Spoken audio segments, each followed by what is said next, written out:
Welcome to the Susan Brender Show. It's all about you. Featuring shows on health and wellness, the performing arts, politics, and people who inspire you to be your very best. And now, here's Susan Brender.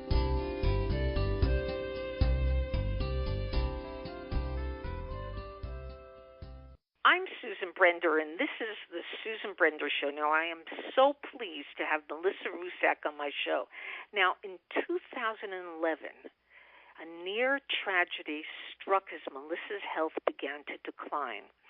She's written a book which talks all about the issues that she was experiencing at that time. There is so much to her story that I feel that I need to say to her, hold on a minute, Melisa, because I want you to be the one to tell our audience about it. So I want to welcome to my show Melisa Ruscsak. And boy, Melisa, what you've gone through, I can't even imagine. So let's talk a little bit about that.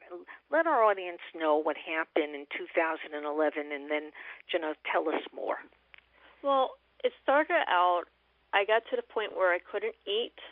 Nothing would stay down. I was so weak. My grandmother, after, I think 3 months of watching my health deteriorate, and I do apologize that I do still have verbal issues from my health problems. So if I sound weird, that's why. But she took me to the emergency room in June of 2011, yelled at the emergency room doctor because I had lost almost 30 pounds in 3 months. Wow. The GI doctor that they took me to said, we cannot find anything in your stomach, in your GI tract, to find out what's wrong. I'm going to do a head MRI by chance to see if there's something there pushing on a nerve to cause your medical problems.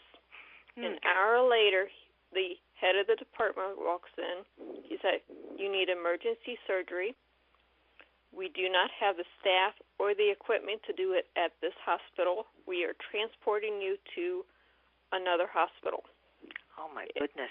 Melisa, how old were you at the time? I was 28. 28. Now, was there any family history of stroke or any other diseases that might have related to the one that caused your stroke? What caused the stroke in my case was an arterial venous malformation, or an AVM. It's similar to a aneurysm, but in an AVM, the artery and the vein doesn't have the capillaries in between, so it's just a mass of blood vessels. Unbelievable. Sad. Very, very sad. I wanted you to tell the audience a little bit more because we're going to get to your book in a moment. And yeah. I'm just flabbergasted at the amount of things that went wrong. Continue your story if you don't mind. Upon reaching the second hospital, the head of the department said, no, you're okay. We can schedule this surgery for 2 weeks. He was going out of the country. So, okay, the head of the department says, I'm okay, I'm stable, it's not life-threatening. Within 3 days, I had my first stroke. Oh. That one left me walking with a cane and a lisp with my speech. Also, I lost words because of that one. Unbelievable. He comes back. And now, at the time, you had a daughter, did you not? I did. And my daughter is autistic. So you take the normal stress that mommy's sick and you elevate that by 100. That's her stress level. My God. This is just an aside, but we are doing stories with kids with autism, pretty high on the spectrum, but that's another really stressful thing for you to have dealt with. And as you said, it was exacerbated by about 100 times. So, again, continue. you, because now I want to find out. You said something to the effect that you were, devastated, and then you had a divorce? Yeah, I did. I had the second stroke during my craniotomy. I get out of my craniotomy, my vision's cut in half.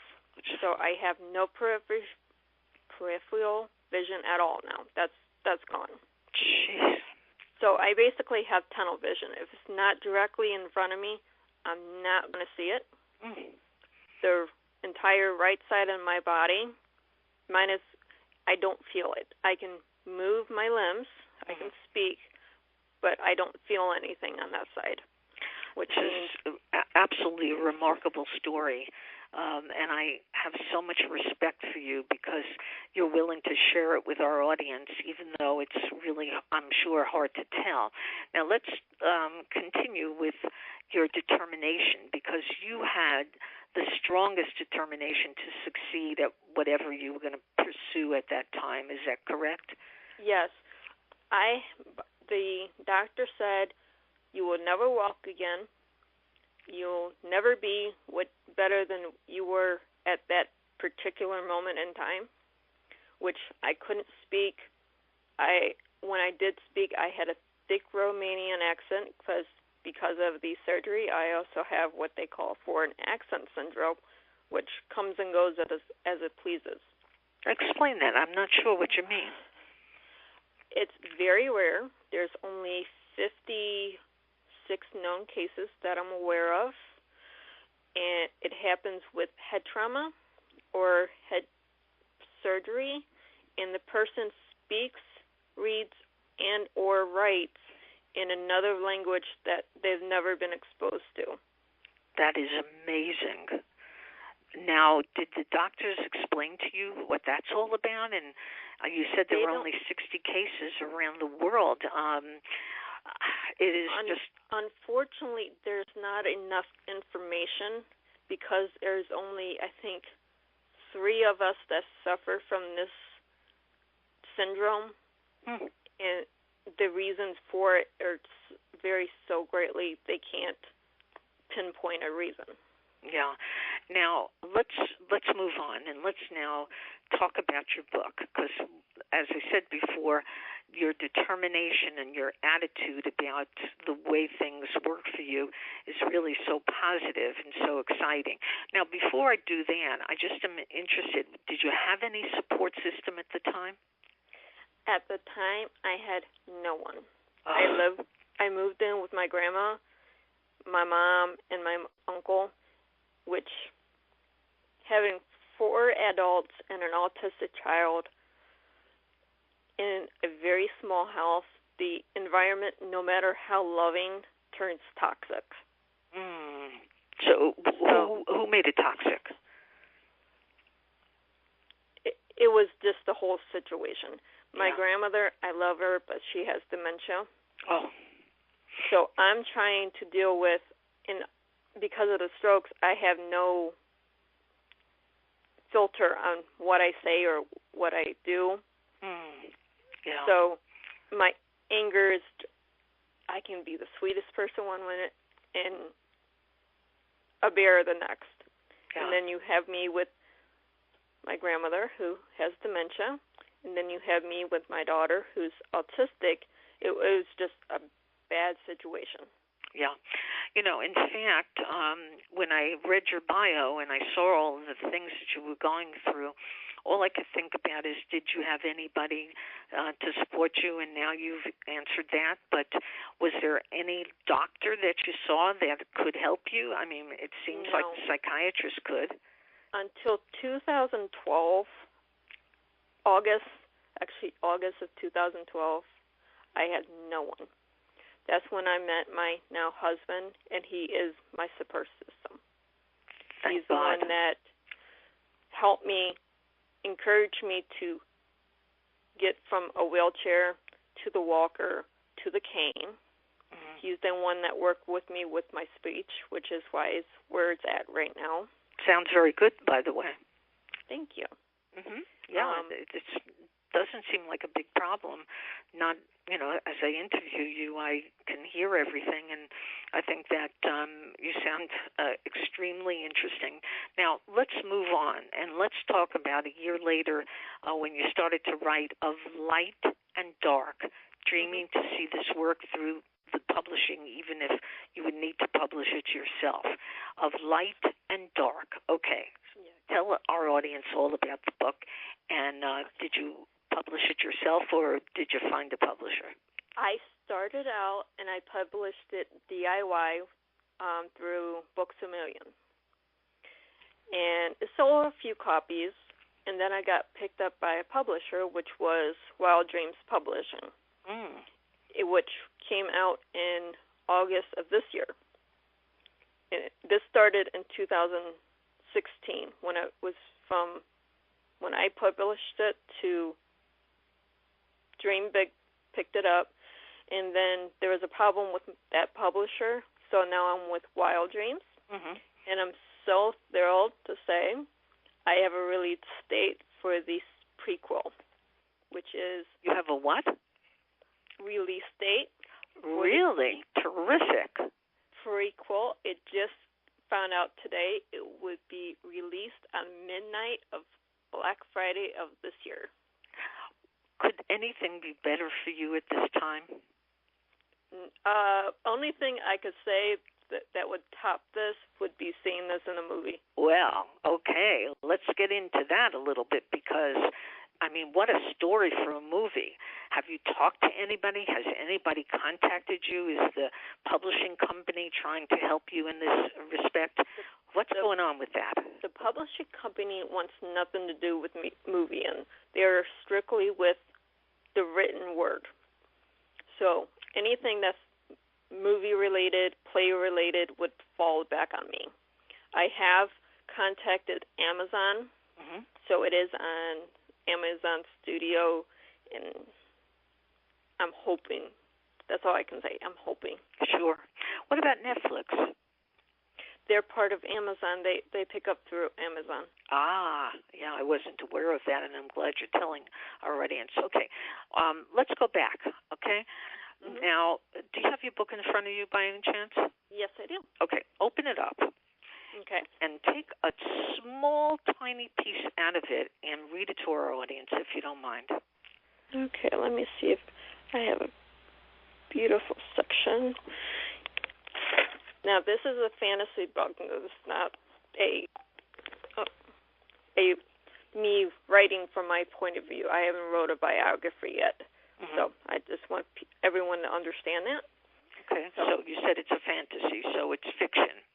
It's fiction. Okay, fiction's fine. Okay, let our audience hear a little bit about what's in the book. She stood towering over her mother's body, her black crystal sword plunged into the heart of the woman who has given her life. Holding her translucent black wings still, she glanced over her shoulder. Her father's lifeless head on the floor, but a few feet away from her, his body had fallen. He had been the last Fan warrior to fall, the last before her mother. At least there she had found a worthy adversary to face. Well, at least until she too had faltered and died. A cruel smile formed on her dark red lips as she stood there, watching her mother's blood starting to pool around her lifeless body. Not the red lifeblood that most Fae had. Oh no, her mother's lifeblood was a midnight blue, an oddity unto itself. Watching the blood seeping out of her body, Lorain could have spat on her mother's face for making her take this drastic measure. But if she did, it would ruin her plans, and that she wouldn't do no matter the price. You should have listened to me, Mother. Now look what has become of you. You will no longer be able to listen to anyone. A justice serves you right for never hearing the truth that was set before your eyes. That sounds like a poem. Yeah, it's beautiful and very profound. And, you know, when I listen to you talking about it, there is so much empathy that I have for you because people who suffer the way you did and just can sit down and write this most beautiful poetry, in a sense, is really exciting, and it's got a kind of beautiful feeling to it. So, okay, let's continue telling your story. So now, all right, where are you now? Let's talk about that. So you've written a book. You're hoping to get it. Well, you certainly have it published, but you're certainly interested in making a movie out of it. Mm-hmm. Are you working? Do you have any other job that you're doing to help you support yourself?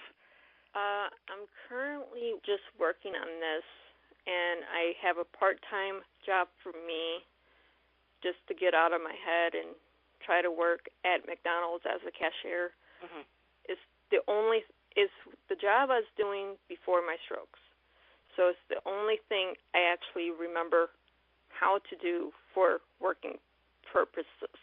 Mm-hmm. But I'm on limited hours because I'm only allowed so much because I do have seizures from the strokes. I see. Surgery. Okay.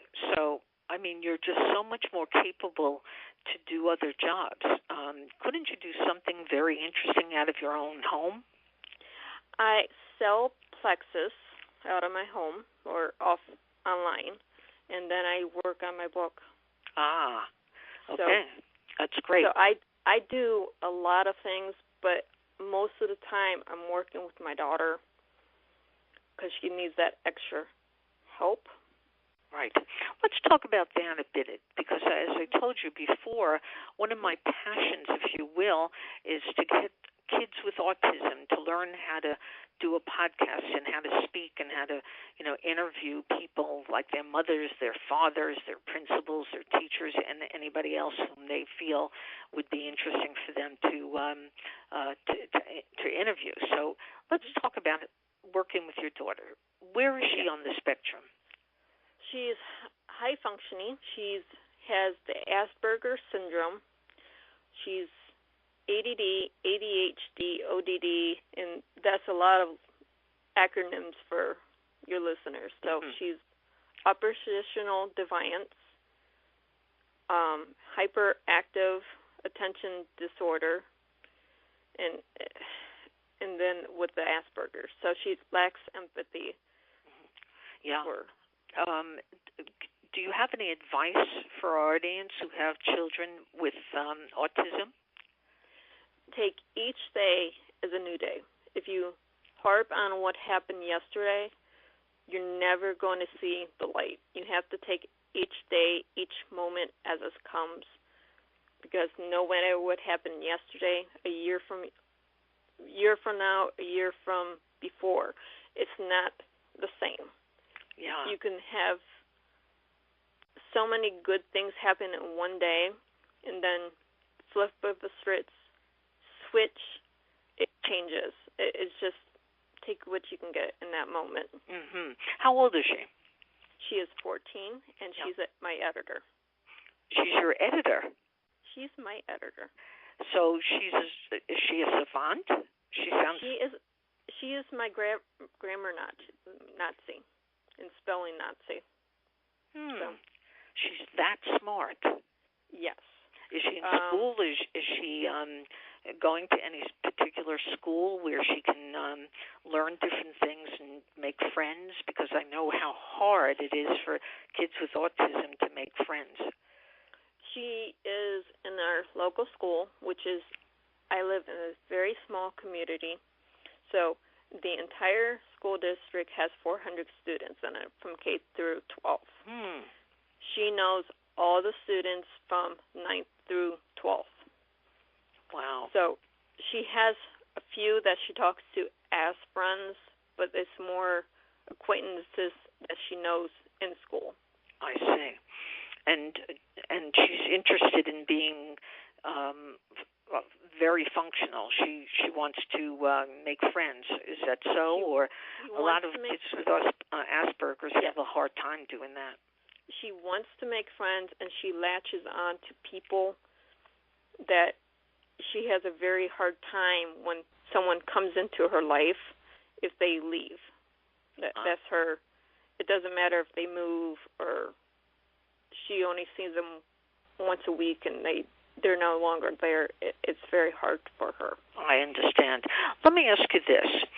Would you be willing, and do you want to write a book that combines your issues and her issues? Because these are two extraordinary things that certainly we have so many kids with autism, and it's growing and growing and growing. And if you could give advice in your book, wouldn't you think that it would sell and do well? Yes. Actually, I'm working on that in between my Of Light and Dark series and another series I'm working on. I'm going back and forth between books right now. So Great.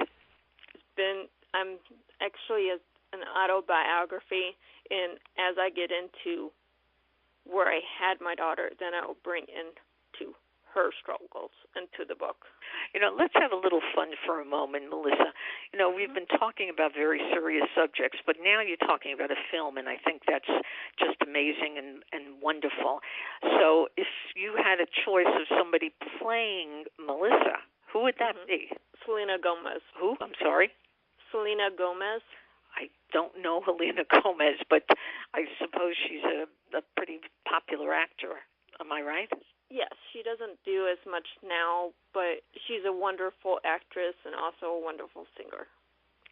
So why'd you choose her in particular? My daughter says we have a lot of same personality traits. Yeah. Oh, and, we didn't talk a little bit about your husband. I mean, it sounds like you're so happy now and you've got this soulmate. What about him? He knew, obviously, that you had problems and you had a daughter with autism, and still he married you and he's there for you. Am I right? Yes. Actually, our first date, the day we met, I had a seizure. So I don't remember most of that date. And then for the first 2 weeks we were dating, I was in the hospital. Oh, dear. So he slept next to me in the hospital room in a chair. Never left my side for 2 weeks. Don't you consider yourself, with all your problems, a pretty lucky person? Yes, I do. He's a magnificent person. So he's my field medic, I call him. Well, I'm so pleased for you. It's just great that you have your support. And believe me, when, your book hits, and if it hits, you're going to be a huge success, and people are going to know more about you. And they should. They should, because, boy, have you suffered. But you can inspire so many people. Have you ever thought of doing special talks at different places where you can? I have just started a profile to do motivational speaking about my life, because it's not just my medical, but where I rose above being a bullied teenager, student in school, and then where I had a problem with drinking that I overcame.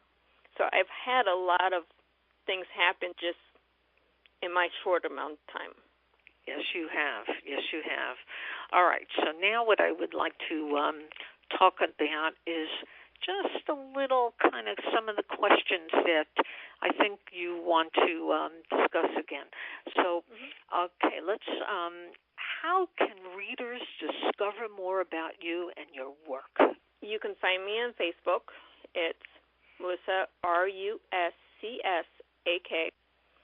I'm all over that, and that has links to my personal website, which is Of Light and Dark. Light is spelled Lite, and dark is Darke, and that's at my-free.website.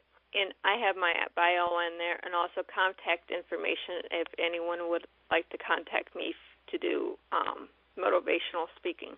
Well, I encourage everybody in our audience to pay attention to a story that is going to blow you away. And my guest, Melisa Ruscsak, is not only a person who you can have a lot of respect for, but she is totally inspirational.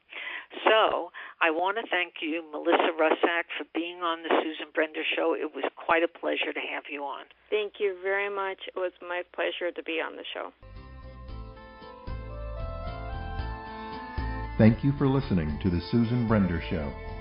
To be a guest, email sebrender@yahoo.com.